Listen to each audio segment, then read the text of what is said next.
The Alberta Pension Plan report is released. Finance Minister Nate Horner will join us to talk more about what this could mean for you and your retirement.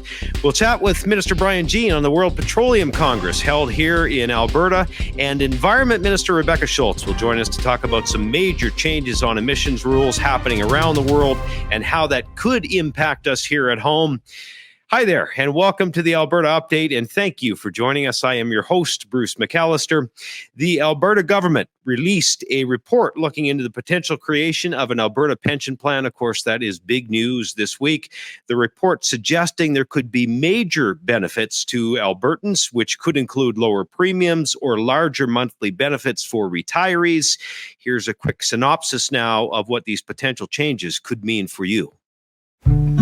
Alberta's government is exploring a new possibility, an Alberta Pension Plan, or APP for short. You might be wondering, what's in it for you? You see, in 2020, Alberta's government commissioned LifeWorks, an independent third-party consultant, to review the potential for an Alberta pension plan. Their analysis found many benefits for Albertans. That's because Alberta's young working population and more jobs with higher wages has resulted in Albertans over-contributing tens of billions into the CPP compared to the benefits we've received. This means that Albertans could save over $5 billion in just the first year if we moved from the CPP to an Alberta pension plan. These savings could increase each senior's monthly pension payment, or even provide a large bonus payment for seniors at retirement. Or these savings could be used to save Alberta workers up to $1,425 in payroll deductions every year. And if you're a business owner, small, medium, or large, an APP could reduce the premiums you pay each year by up to $1,425 per employee. Along with more money in your pocket, an APP would be more stable than the current CPP. An asset transfer of over $300 billion from the CPP to an APP would mean a more secure pension for Albertans. And agreements would be developed to allow Albertans to move throughout Canada without impacting their pension benefits. To be clear, there will be no move to an Alberta pension plan unless Albertans approve it in a referendum. It's your pension, your choice. So learn more and have your say at albertapensionplan.ca. Joining us now to chat more about this is Minister of Finance and Treasury Board, Nate Horner. Minister Horner, listen, thanks for taking some time to talk to us today. Just looking at the numbers here, there is a potentially very large benefit for Albertans. Thank you, Bruce. Thank you for the opportunity. The report shows that there's great potential in this idea and shows great promise for Alberta and Albertans. And that's why we felt it important to release the report and engage with the public. The report shows that in an apples-to-apples comparison, considering keeping everything else equal, an APP could lower contribution rates to about 5.91%. What that means in the big picture, that means about $5 billion staying in the Alberta economy, both in people's pockets, in higher paychecks, but also in savings and deductions paid by Alberta businesses. Could absolutely be a game changer for Alberta. All right, couple of follow-up questions, Minister. Albertans contribute much more to CPP than they get back. I think that's pretty well known. How would an APP change that? So I should just say, an Albertan or say a Nova Scotian or a Saskatchewan resident, they get the same out of CPP if they pay the same into it. That's standard. But what we've seen in Alberta is that because of our younger population, our higher participation in the workforce, and our higher wages, our higher pensionable earnings, Alberta has contributed a lot more than they've received to date. What that means is that those contributions have been able to accrue net investment income. And that's why the potential withdrawal in Alberta's case is so substantial. What this means is if we did set up an APP with that size of withdrawal, we could lower those contribution rates or do a combination. We think we would have definitely enough capacity that you could look at increasing benefits while decreasing the minimum contribution, some kind of blend. And that's what we hope the engagement panel is going to get back from Albertans. What do they want to see if this is possible? All right, I'll play devil's advocate for a second if I could. Your critics obviously say these numbers are skewed. They're worried about the future of their pensions. What would you say to address that and those that are a little uncertain that they could potentially lose money in this? Well, first off, no one should be concerned about their pension. We'll start there, and I'll get back to that at the end. But to answer the other part of your question about the formula and any other opinions that may be out there, we commissioned this report. This came to us from the Fair Deal. We hired Morneau Chappelle, a firm that specializes in actuarial work and pensions. Big footprint across Canada. It did become a LifeWorks report before we got it back, but the report looks at everything, and it looks at the formula that is in the CPP Act. So the formula, in its most basic, it basically shows Alberta's contributions in, minus benefits paid, minus Alberta's share of the operating expenses, plus the net investment income. It isn't meant to, but in the end, it really shows what Alberta's position would be if we would have started an APP back in 1966. Back to the validity of the report. So we've had multiple legal opinions that agree and defend the validity of the report, both in its interpretation, methodology. So we're confident. We're working off the best information that we have, and we're having that conversation with Albertans. Fair. And listen, tough to argue with those numbers. Maybe we'll end with this one. This is by no means a done deal. Albertans will have their final say on what happens to their pensions. That's correct. Yes? Oh, 100%. Yeah, in no way will we proceed without a referendum. The tagline in the communications is "Your pension, your choice." We firmly believe that. In fact, we'll be bringing legislation forward this fall. If passed, it'll be called the Alberta Pension Protection Act, most likely. But if passed, it'll basically lay out four things. We won't move ahead without a referendum. Any funds that are withdrawn will only be used to set up and operate an APP, and will only proceed if benefits can at least be equal to or greater than CPP benefits, and contribution rates will have to be equal or less than the current rates. So we're only moving ahead if not only we have the approval of Albertans, but if this is truly in Albertans' best interest. All right, Minister Horner, thank you for the debrief. We appreciate your time today. Appreciate it very much. Thank you, Bruce. There is Finance and Treasury Board Minister Nate Horner joining us on the program. And the Alberta government does want your feedback on this, as the minister alluded to. Please visit albertapensionplan.ca to find out more and share your thoughts there by taking the survey. Well, an update now for you on the E. coli outbreak connected to several Calgary area daycares. As of September 27th, there are 351 lab-confirmed cases for children remaining in hospital due to this illness.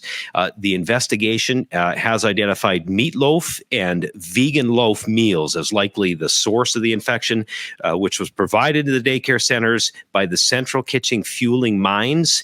To better ensure an outbreak like this does not happen again, the Premier has tasked former Calgary Police Chief Rick Hansen to lead an independent task force to look into this. I've asked the panel to work quickly, and while we wait for this important work to be complete, we will not hesitate to make changes if they're needed, when they're needed. Our goal is to develop a system that is stronger and safer, and one that every parent can trust. And I look forward to the panel's recommendations and the work we will accomplish together for the children and the families who've been affected by this outbreak, and for all Albertans. Now, we should point out the City of Calgary has also laid charges against Fueling Mines for operating without a proper license. And of course, our thoughts are with the parents and those impacted by this, those kids that remain in hospital. We certainly extend our gratitude as well to all the healthcare workers and professionals that have been helped dealing with the situation.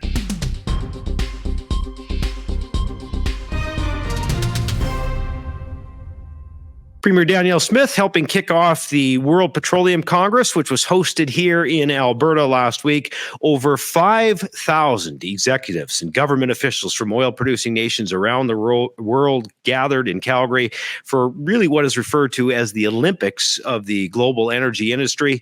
Here's a clip of the Premier's address to delegates.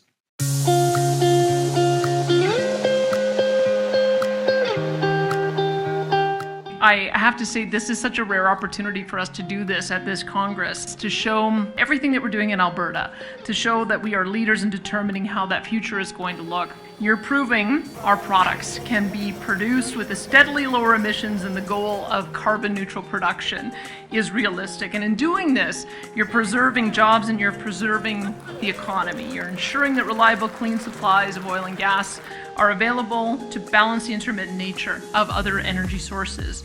Alberta's oil and gas are crucial for global stability, growth, and development. And I'm excited to be working with all of you in the years ahead. You can count on me as a champion. I will always stand up for our industry. This is as much about sustaining Canadian values as it is about protecting the climate and the international economy. And Alberta is a major part of the solution to all of these challenges.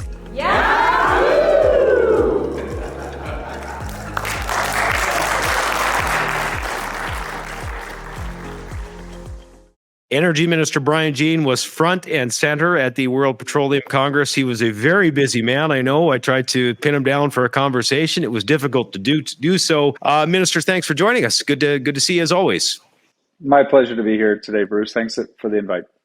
Minister, for those who weren't present at the WPC, obviously a lot of us read the headlines. What do Albertans need to know about those who gathered and the impact that it could have on us and the economy here in Alberta?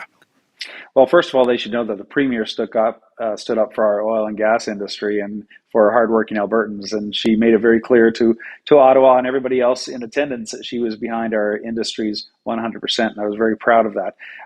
There's no question that you have to be excited if you were at that event. Oil executives and captains of industry right from around the world were here in Alberta, in Calgary, in our oil and gas headquarters, and they saw amazing things and talked to people from right across the industry, and we're excited about what Alberta has to offer the world, especially in relation to natural gas and lithium and some of the other things that are coming out of Alberta's oil and gas industry right now. You bet. Listen, it's no secret the Prime Minister of this country and many in his cabinet have been anything but friendly toward Alberta's energy sector and the work our province has been doing as a leader in environmental standards. To that point, what kind of reaction does Alberta get from some of the international partners, some of those looking to invest here, given that level of hostility at times from the federal government? Well, there's no question that the federal government's going in a different direction. I mean, we're focused here on reducing emissions, and they seem to be focused on reducing jobs. The world looked at what was taking place, and I have to tell you, I believe that a lot of them were surprised. There was some very interesting reactions in the room in relation to the federal minister's speech, but there's no question they're going a different direction. But we know for certain that the energy industry, the oil and gas industry, is here for a long time. Combustion engines may be in question, and for certain we're looking at more efficiencies there and in other places. But Alberta is at the lead of the pack as far as reducing emissions and making sure we are environmental sustainable as we can be here in Alberta. Like Bruce, there's nobody that does it better than we do. Human rights, the environment, making sure that we have things protected for long-term and for generational use. Look at lithium as a play. It's coming out of our oil and gas expertise, and it's halfway produced already. It's going to be a phenomenal thing for Alberta, and I think truly is going to be a world-class inventory here of lithium that the world is right now taking a look at and taking very serious, along with many other things that we have, natural gas as well. Yeah, so much potential. I think I mentioned earlier there were over 5,000 delegates at this conference. If you had to pin it down to one thing, Minister, what would you say your key takeaway is from the World Petroleum Congress? That the world wants our energy. It wants to be part of it, not just buy it. They want to be here in Alberta and be part of the exciting future. I mean, if the federal government follows through with their promises in relation to CCUS and the income tax credit that they promised, well, I think we are in a very good place. And the world recognizes that CCUS, we are a world leader and we have natural competitive advantages there. The natural gas, we have so many opportunities with natural gas, especially as a feedstock for hydrogen and other great energy sources. And finally, what we can do with our lithium and so many other precious minerals right across the the province. We know where these things are located. The industry does. We have 72,000 core samples, 150,000 plus earth samples, and 1 million plus water samples. So we know where these minerals are. The world just has to come and produce it and exploit it. And Albertans get a huge piece of the pie because, of course, as you know, Bruce, these natural resources belong to the people of Alberta, and we have a duty to make sure we do what's best for them by every decision we make. You bet. Listen, you mentioned the Premier's commitment to the industry and their defense of it. I'll just point out, you've been a stalwart representing those in the oil and gas industry on the file. So we appreciate that work, and thanks for taking your time to join us today. Thanks, Bruce, and keep doing what you're doing.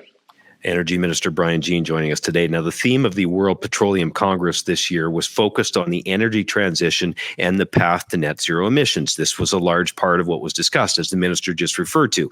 And while Alberta is a leader in emissions reduction, Premier Danielle Smith made it clear that Alberta is focused on phasing out emissions, not oil and gas. My view is that we should be working towards carbon neutrality by 2050 and figuring out what those abatement curves look like for each industry. Some industries are going to get there faster than others. But when I talk to those who are looking for that transition and looking for Canada to play a role in exporting LNG, they're very clear with me that if we don't do our part and they can't get that secure supply of natural gas, they're going to recommission coal plants. And what we don't want to see is that because we're looking for a perfect solution, that we're not looking at what the transition needs to be. You've got to live in the real world, not on computer models. And he actually challenged the group to find a single time that the IEA has had a single projection that has been correct. You take a measure of prudence so that you don't end up creating disruption and instability in the markets, and then you can always increase. And so I think that that kind of approach actually is a lot more practical than trying to rely on predictions from what has become increasingly, unfortunately, a political activist organization. We know that we have to deal with emissions in an urgent basis, but we also have to make sure that we're dealing with reliability and affordability and energy security. The Premier really hitting the nail on the head there, that energy security, a cleaner future, and affordability all go hand in hand. And we're seeing that reality really become a realization for many around the world. In California, for instance, grid instability has forced the state to slow its plans to transition away from natural gas and nuclear energy. In the UK, in the last week or so, British Prime Minister Rishi Sunak, in the latest Democratic leader, expressing concern over the extreme costs being placed on families from setting unrealistic timelines on emissions reduction. Here at home, the federal government continuing its demands to provinces to make electricity grid to net zero by 2035. Alberta's Minister of Environment and Protected Areas is Rebecca Schultz. She recently released a video explaining the impact this could have on your family. Federal Environment Minister Steven Guilbeault is demanding that Alberta's electricity grid be net zero by 2035. It's an ideological plan that's unrealistic, unaffordable, and quite frankly, it's dangerous for Albertans. Our people here in Alberta would almost certainly experience blackouts during the harshest times of winter and during hot summer days, and of course at some of the busiest times for families. Think dinner, homework, kids' activities, all in the dark. It's dangerous, and it's really not optional. This federal government intrusion is an unconstitutional threat, and we will absolutely stand up for Albertans. And joining us now to talk more about this is Minister of Environment and Protected Areas, Rebecca Schultz. Good day, Minister. Hi, Bruce. Thanks so much for having me. Minister, it would appear that the world is waking up to what many see really as unrealistic timelines for this net zero targets that are being set, which are having major impact on families. You pointed it out in the video we just shared. Comment more on that if you could. Yeah, and just building on what Minister Jean just said, I mean, we have a world-class energy industry. We are leading the way when it comes to sustainable energy development and emissions reduction. And so what we see is a federal government that continues to come in with ideology over common sense. And at this point, we have to look at, yes, emissions reduction. We here in Alberta, we have goals for carbon neutrality that are aligned with our industry partners and aligned with many others around the world. Yet the federal government is coming in with an arbitrary interim deadline of 2035. And so, going back to World Petroleum, we saw Minister Wilkinson deliver a speech where he said, I think we ought to be like Germany. And you've mentioned California, Texas, Germany, the UK. Here's what's happening. I mean, Germany is firing up coal-fired electricity. And the other thing is California, Texas, we're rationing power. So what that means for everyday Albertans and quite frankly, Canadians right across our country is that affordability and reliability are at risk. That means that at times of peak power use, say between 4 and 9, when you are getting home, you're picking up your kids, doing homework, making dinner, activities, hockey, piano, you name it, in the dark. I mean, when Albertans are going to be paying for massively increased power costs estimates are around over $1 trillion, up to $1.7 trillion. Somebody's going to have to pay for that. It comes down to taxpayers. And I think, right now what we're hearing is cost of living is a top of mind issue. We need to make sure that we're moving forward in emissions reduction, continuing to lead the way, but also prioritizing affordability and reliability. Well, a lot of Albertans starting to see that for sure, and as we pointed out just before we introduced you, around the world we're seeing those changes. Listen, you were at the WPC, the World Petroleum Congress. You mentioned that Alberta has a lot to be proud of, doesn't it, for its clean energy emissions reductions and its other work. What did, in your opinion, your perspective, what did the other countries seem to think of the work we're doing here in Alberta? It was really exciting. I think, first of all, I was proud that we were hosting this here in Alberta at a time like right now, when we're talking about meeting the world's energy security needs and also emissions reduction. And really, truly, Alberta is leading the way on these fronts. When we look at CCUS, for example, I mean, we've been a leader for a very long time, and we are seeing, others look at what is being done here and taking notice when it comes to methane emissions reduction. I mean, we were the first jurisdiction to put requirements on emissions starting in the early 1990s. We were the first province in Canada to set a methane emissions target for the oil and gas sector, and we are well on track to surpass our goals. We've seen a 44% reduction as of 2021 since 2014. That's huge. When we look at electricity, emissions have declined 53% since about 2005. I mean, we are absolutely leading the way. And I think the world was interested in not only seeing what Alberta is doing, how we are doing it. And honestly, our approach has really been to collaborate with industry. And I think that's why we've been seeing such great results. Listen, I'd be remiss if I didn't ask you about this, and you've touched on it. So how much time you spend on the answer, I leave entirely to you. But the Prime Minister was at it again in recent days, making an announcement in New York about methane reduction and some restrictions being placed. You just point out that Alberta's already leading the way in this area. Was there any consideration to the fact that were you consulted in any way before this announcement was made by the federal government, and what do you make of it? No, you know what, we weren't. And we were very clear with the federal government. I was certainly clear with Minister Guilbeault, but when myself and Premier Smith and Minister Jean met with some of the other federal ministers, we were very clear that we weren't going to accept any unilateral targets, and that includes methane, outside of the discussions that we're having with the federal government. The reason for that, again, is, the federal government, whether it be methane emissions reduction targets or this proposed oil and gas cap, which we are expecting to see something on in the next couple of months based on comments in the media, these have impacts on the development and production of our energy. That, first of all, is an area of provincial jurisdiction. These resources, as Minister Jean said, they belong to the people of Alberta, and this is sole provincial jurisdiction. So first of all, there's that. Second of all, it's that we are leading the way when it comes to methane emissions reduction. I mean, we talk about World Petroleum Congress being here. Just a couple weeks before that, I was at the Methane Mitigation Conference, again, meeting with people from around the world, talking about how we've been able to surpass our goals for 2025. And again, the approach we take is not punitive. That's what we see from the federal government. It's all about ideology and punitive measures. We instead take the approach of working with industry, making sure that the technology exists to set reasonable targets and provide flexibility through our regulatory system as well as supports on how we get there. We are going to be consulting with industry on what our next target is going to be. And that's why we've said to the federal government, look, we're not taking your unilateral targets. We will consult with industry. We will come up with something that doesn't risk our Alberta economy, entire communities, jobs, and really energy security and reliability for everyday Albertans. And, we have to continue to stand up for our energy industry. I mean, as the Minister of Environment, I can tell you, I am proud of our industry and the work that they're doing on emissions reduction and stewardship of our environment.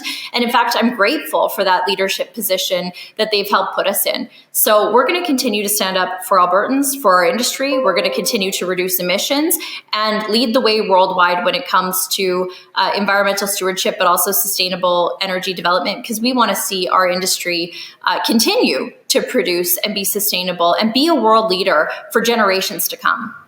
Listen, your passion and commitment for Albertans on this is very clear. Thank you for talking to us about it today. Appreciate it, Minister. Have a great day. Thanks so much, Bruce. Minister of Environment and Protected Areas, Rebecca Schultz, joining us. Well, Alberta's economy has momentum. There's no question about that. More skilled laborers are needed to support our workforce, especially in the construction industry. In order to meet growing demand and for highly skilled tradespeople, Advanced Education Minister Rajan Sawhney announcing the province will support more new apprenticeship opportunities for Albertans. Alberta's government wants to ensure that we can support this momentum so that those who want to learn can learn starting now. So I'm happy to announce today that Alberta's government is investing an additional $12.4 million to create nearly 2,000 new apprenticeship seats. Minister Sawhney adding that by expanding apprenticeship opportunities, Alberta's government will empower students to pursue rewarding careers while sustaining the growth and momentum of our economy. The Premier and several other ministers were in Red Deer as well recently, looking into some other news to help announce the naming of the Central Alberta Child Advocacy Centre and the Youth Mental Health and Addiction Hub. Here are some highlights from that announcement. Today's an important day and a major milestone in a journey that saw the centre go from just a proposal to planning to completion. The centre is a godsend for struggling families in Central Alberta, and I'm so proud that our government is a part of this project. Strong, healthy communities are a priority for Alberta's government, and strong, healthy children are at the heart of our communities. Child abuse has no place in our province, and it's a heartbreaking reality that it occurs, and it leaves scars, some that you can't see, on its young victims. Undoubtedly, this was an excellent investment. This one-of-a-kind facility sets the bar for how we can all work together to best support children and youth who need help. And it's changing the way professionals in the child abuse and mental health field treat those who need help. It places Red Deer and Alberta on the international stage as leaders and innovators in these fields. And most importantly, it helps kids who need help.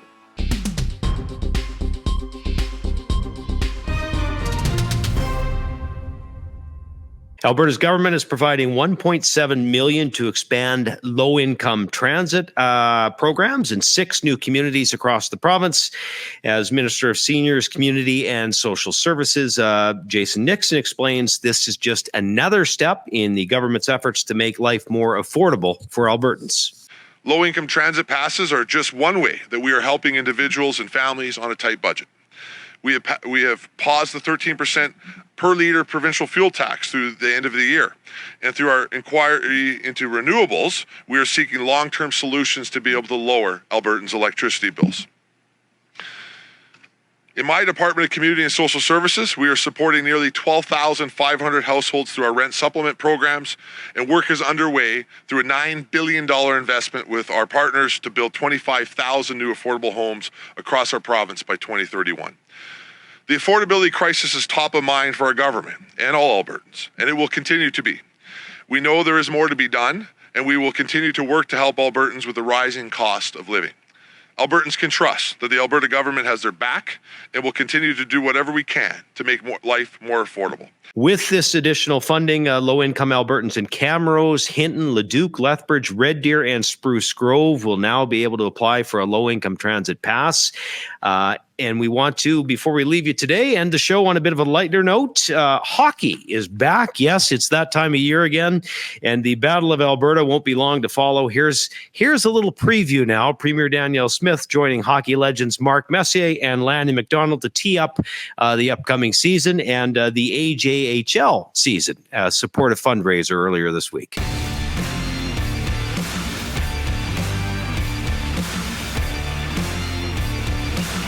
Please welcome our friend, the excellent and honorable Danielle Smith, Premier of Alberta. I'm so delighted to be here this evening, and what an amazing event that Sandy's put together. I should say that when I was a young kid, we grew up as an Oilers family, even though I was in Calgary, and I remember very clearly my brother crying on that day in August in 1988 when Gretzky was traded. And it gave me freedom, at least in my family, to start rooting for the Flames, and we won the Cup the next year. I have to say, Lanny, you've been one of my favorite players ever since. It was like hairlines and mustaches changed, but the battle endures, and that rivalry is still alive and well, and so is the energy and spirit and sheer determination of every player who makes a team in the AJHL.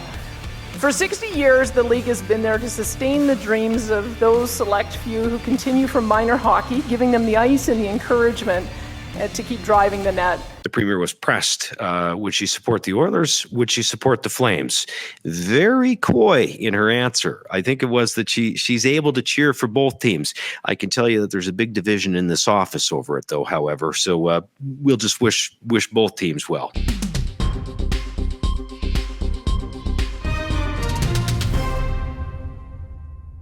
And that does it for this week's Alberta Update. A look at what's happening in your province. Thank you for being with us this week. We plan to do these updates again every week when the legislature is sitting, every other week when it is not.